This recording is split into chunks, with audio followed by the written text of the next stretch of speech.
Hello everyone, it's Fiona here. Today I want to show you how to do some lovely Christmas pine cones. It's a really simple technique and I think you'll really have a lot of fun doing it. We're actually on lockdown here in the Highlands of Scotland at the moment, which I'm pretty sure most of the world is, with this coronavirus, which is so sad, what's happening all around the world. And I thought I could maybe brighten everybody's day and give you a little bit of something to do, because we're all getting really fed up and stir crazy being at home all the time. So I just want to show you a few things that I've painted these pine cones on over the years and how adaptable it is to go on anything. So I've just done it on this board, which is what I'm going to do it on to show you. But I've actually done it on cards, Christmas cards, and done Merry Christmas. If I can try and hold that up a little bit more, you get a better look at that. It's very sparkly, isn't it? That's the glamour dust. That's another card there. And then I did these are wooden shaped baubles. Oops, I've got my price ticket on there. So it's on these little flat shapes, and then you just paint them up first like that. I've also done them on big baubles too, you know, actual Christmas tree baubles, so that they can hang on your tree. And so they paint really nicely, and then I just put spray varnish on top of these afterwards just to keep everything nice and glued on together. Because when you've put the glamour dust on, sometimes if you try to varnish with a brush it can move the glitter all over the place. So let's get started. So I've got my palette ready and I use palette paper. So I use DecoArt paint, the Americana DecoArt, which I really recommend. It's a really lovely creamy consistency and it flows beautifully for this, is, you know, decorative painting. It really is good. So we've got Glorious Gold, Buttermilk, Burnt Umber, Tuscan Red, Forest Green and Jade Green. And last but not least, we need the sparkly glamour dust. So this is what the glamour dust comes in. However, I keep it in another tub. So this is, and the paints are all in this size bottle, a sort of 2 ounce. You can buy bigger, but these 2 fluid ounce are really good and they don't dry up or anything because you've used them before they get the chance to. Okay, so that's all the paint, and it's quite a simple process to do. So what I've done actually is I cut myself a wee template out, because I was fed up trying to get the same size, especially when I was trying to do them on these baubles and you want them to be the exact same size all the time. So it depends on what you want to paint it on, to what size you actually do your pine cones. But all I did, I actually, hang on, what have I done with that? Let me find it. Oh, here we go. So I just drew it out. I'll draw it out on here and I'll show you down to here. So I drew it out. This is just a pastel pencil.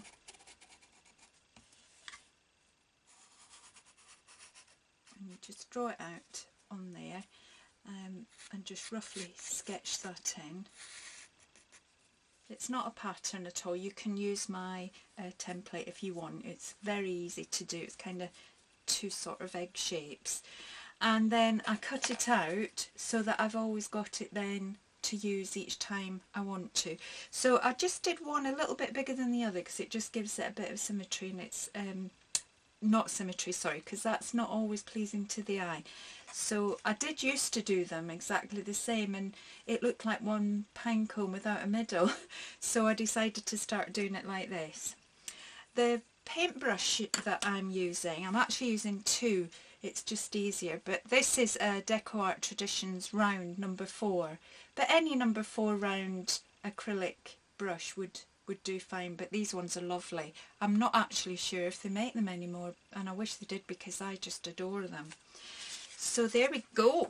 Now when I'm doing this, I'm going to tip it upside down, just because I find it much easier to pull my work towards me. Let me just push that back a bit so that you can see me. And what we're going to do, we've got to build up, it's a bit like bricks I suppose, so we want one here, and then you probably get 2 in there, and then the next layer 3, and then 4, and then it starts coming in again, so 3 and 2. Okay, and the same here. So you could have it so they're in lines like this if you need a drawing to do it to. I've done it so many times now that I don't even need to draw it on, and it doesn't take you long before you actually can be doing this yourself. So there you go. This side didn't need as many, but I'll draw the lines in again just so that you get an idea of what I'm doing. So if it was the other way round, let's have a look. So they're actually going to be like this is how I'm going to paint them. Okay? Right. So I like to have 2 brushes just so that I don't keep muddling up the paint, and it makes it easier for me. I'll just move this over. I'm going to bring my palette over, and what we're going to do is grab some paint. So what you need to do first is get some of the buttermilk paint, and you just blob a little bit. I'll do the underneath one first. So you put a little bit of a blob. Now I was taught this a very different way, and I find this, I've sort of done this myself so many times that I've come up with this technique. But there's lots of different techniques, and if you've seen this stroke being done before, you might have a technique that you prefer, and that's fine. So all you do then is, so I've loaded up with the burnt umber, and I take that to this little ridge of paint, and I push in and I splay it just a little bit. If you were doing the fan stroke, you would splay it a lot and pull it up. So I'm just going to wiggle it a wee bit to try and mix the paint. There you go. And then you keep scooping up paint. So the idea, now this chalk will rub off afterwards, so that's why I use the chalk pencil, because you can still draw it on, but you can rub it out if you need to. So let's get some burnt umber on here, and we go back in and a wee wiggle and pull and pull, and again. So it's quite repetitive, but it's really quite therapeutic, so you're not having to think too much about it. Make sure you get quite a good ridge of paint, because we need the paint to be quite wet for putting the glamour dust on. So wiggle, wiggle and pull. And you can start seeing that building, can't you? And before you know it, you think you're really clever. You've got these beautiful pine cones. The very first time I seen this being done, it was many years ago now, probably about 20 years ago. And it wasn't this technique, but it was something very similar. And I was so blown away by it. And I've used it for so many things ever since. I do Christmas trees and all sorts of things, which I'd like to show you over the next coming weeks. So at the moment I'm in lockdown here in Scotland. I'm sure that most of you over the world are too, and I thought I'd maybe just do something to keep everybody busy. So what I do now is, now I've got my glamour dust in a big tub like this. So it came like this, just in the small one, but there's probably about 4 of these in there. It just makes it easier, because what you have to do is put this on while the paint's wet, and it's what gives it its shimmer and sparkle. So you just put it on quite generously like that, and then tap it off. So you have to do it while it's wet, and that's why you do it before you start the other one. So look at that, isn't that really good? I think it's so clever. I wish I'd actually come up with the idea, but I didn't, and I don't know actually who did come up with the idea, but I think it's wonderful. So here we go, and another, I'm sorry, I've got a bit of a shaky hand. So we'll just get some of the raw umber, and you'll get a variation every time you do it. Sometimes it'll have a bit more cream, sometimes it'll have a bit more brown. And that's okay, and actually that's what makes it unique and your own. Okay, So this one's not quite as... Sometimes I go back in, you'll notice, if I don't think I've pulled it up enough or I've not got quite enough paint or whatever it is, you can go back in as many times as you want to. And the way it used to be done, you used to load your brush up with the brown paint and then you would put the cream on the tip and then pull it through. But I found I got really quite muddy colours, and the person that showed us how to do it, she did it beautifully like that. But unfortunately I wasn't able to do it quite as well, so I came up with this idea over the years, and it just stopped my paint from muddying too much. So I wonder if I could sneak another one. I put 4, no, we'll just make that one a wee bit fatter. And sometimes I stick the brush in the wrong colour paint. I'm sure you all do that too. I've been doing decorative painting now probably for about, oh gosh, it must be 25 years. I don't like to say that, it makes me sound so old. But it's something that I do fine art too. I do a lot of pet portraiture and I paint a lot of animals. But I have to say that I love to come back to this. It's something that I can really relax into, and it's so versatile because you can paint on anything. You can paint on walls, card, plant pots, I mean you name it, you can paint on it. I've done toy boxes for my grandchildren and all sorts of things, you know. So if you're thinking about taking up painting for the first time, decorative painting is an absolutely great way to start, and it's so satisfying. There you go, look. So I'm going to get my glamour dust over again and we'll stick that on there, and I love how it just sticks to the wet paint. You get a really nice sparkle. Tap it all off, and this is why I put it in the box, because it's much more well, first of all it's because I'm like to be frugal with things, and secondly you can imagine this is such a fine dust that it just goes absolutely everywhere and it's on everything, although it still is, even though it's like this. So there you go. Now I'll just turn it back to show you now that we've got the pine cones. You can see them starting to come now, can't you? I've done them a little bit bigger so that you could see them done. On these ones, look, I've not used quite as much cream, and it just depends. Every time you do it, it'll be different. This variation has got a bit more cream, so they will come out differently every time. Okay, now what we're going to do is, so I'm going to tip it back upside down. It's just that I like this particular stroke, I like to pull it towards me. So what you need now is some sort of a liner brush. I've got one available here. Oh, I've got this one. It's a Royal Langnickel Zen brush. It's quite a thickish one actually. I like doing my bows with that one. I've also got this wee thin one as well, but that one's maybe a bit too thin for this, what I'm doing today. So what I'm going to do, now on these two here I've done two different ones. So this one has just got thin little pull-up strokes that I've just done little lines. And this one I've done little tiny round brush strokes, if you like.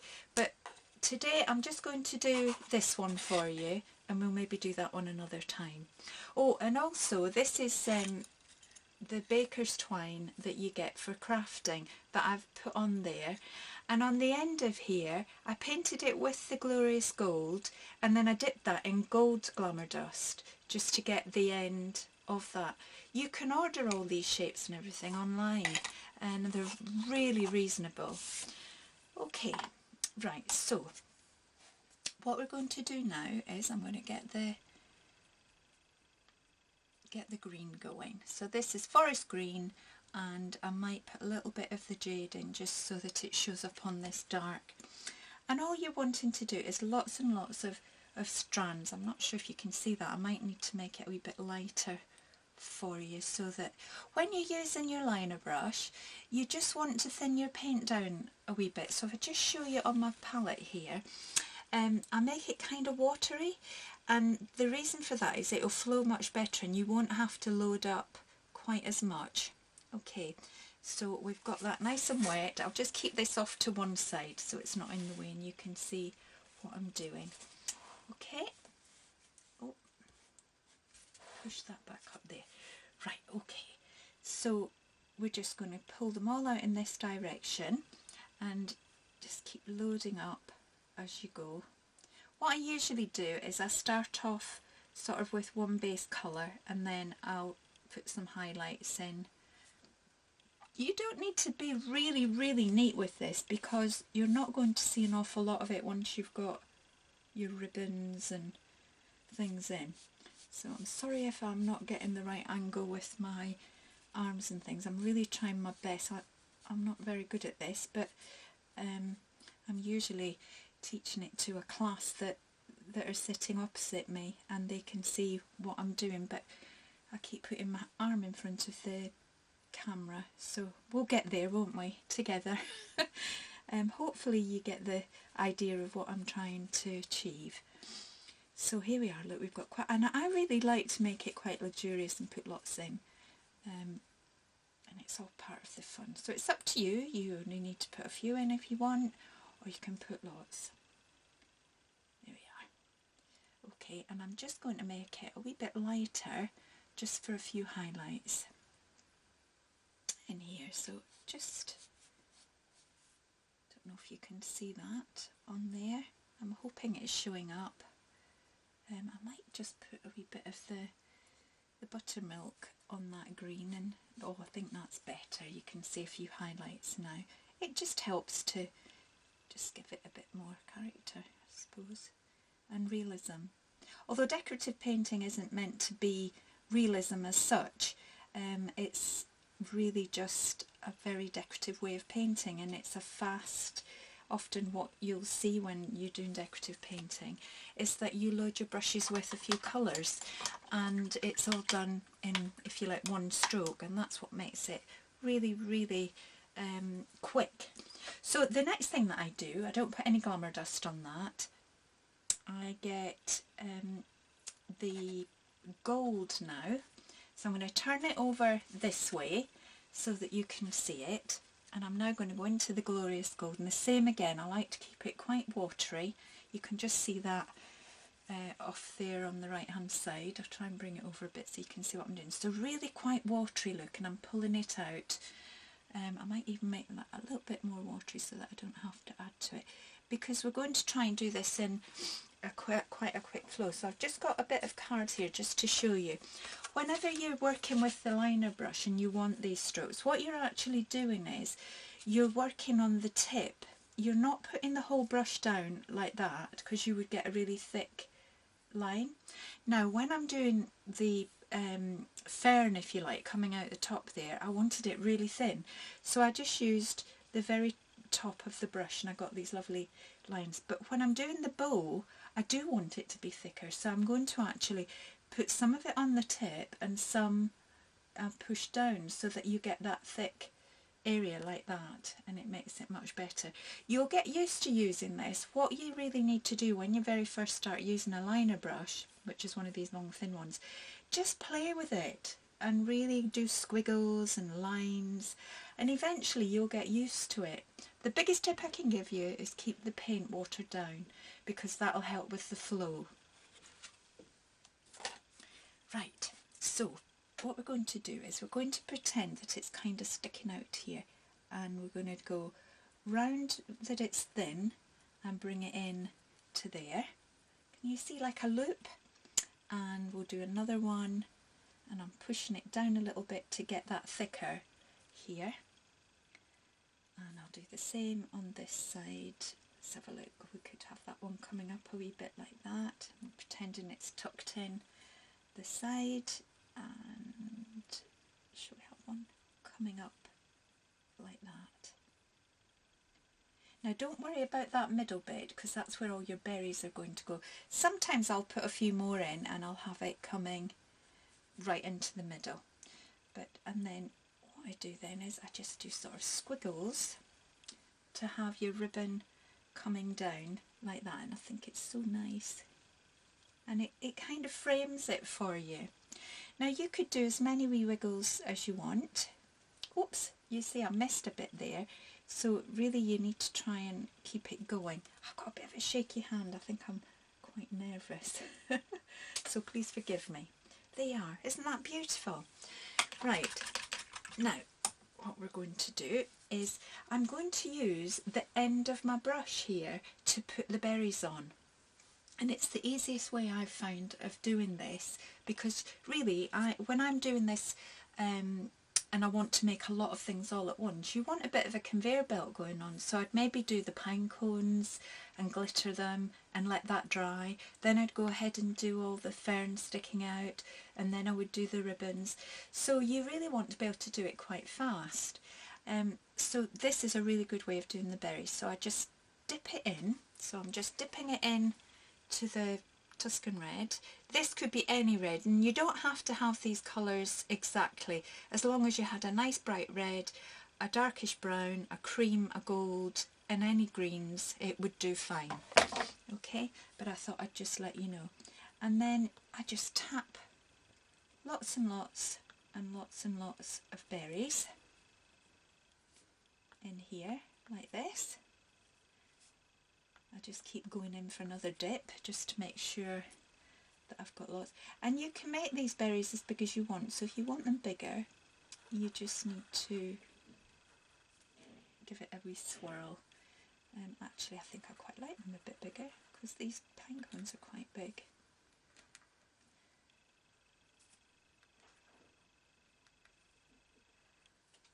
There we go. Now, so once I've done that, all I do then is, and I just use the cream paint because it's not, you don't need to keep changing colours, but if you wanted to, you could go and get white. Now I would normally let this dry, but what I do is I just put a little bit of a dot in there to give it a highlight, and you don't have to do every berry. And there you go, there you have it. So that's the lovely decorative painting, Pine Cones. And I hope to see you again soon, and that you'll join me again. I'm going to try and think of something else that you would like to do that's quite quick and easy. Thanks for listening to me and watching along. Thank you, bye bye.